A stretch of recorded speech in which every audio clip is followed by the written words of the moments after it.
So you want to be a trusted advisor.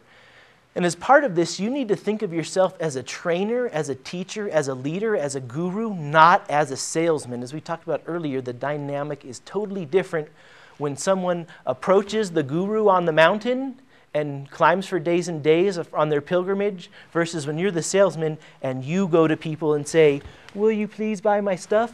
Totally different dynamic there, okay? It all starts with building a relationship. That's why we need those ads, sending people to a landing page to give us their email so that we can send them an ethical bribe. We need a way to start the relationship.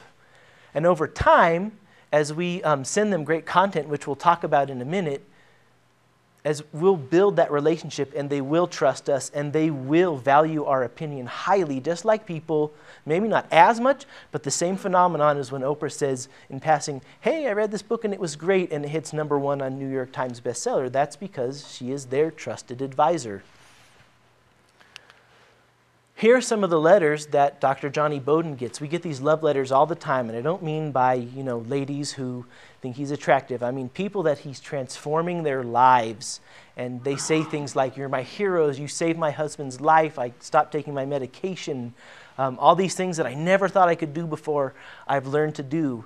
And so they don't think of Johnny as a salesman, but he's selling them stuff left and right. In fact, he's selling them stuff that they could go down to their local store and probably buy much, much cheaper and not pay for shipping, but they buy it from Johnny because they trust him and he stays close.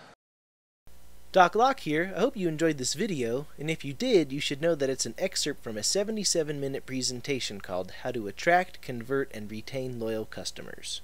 To watch the entire video, as well as download the slides and notes pages, visit attractconvertretainCustomers.com.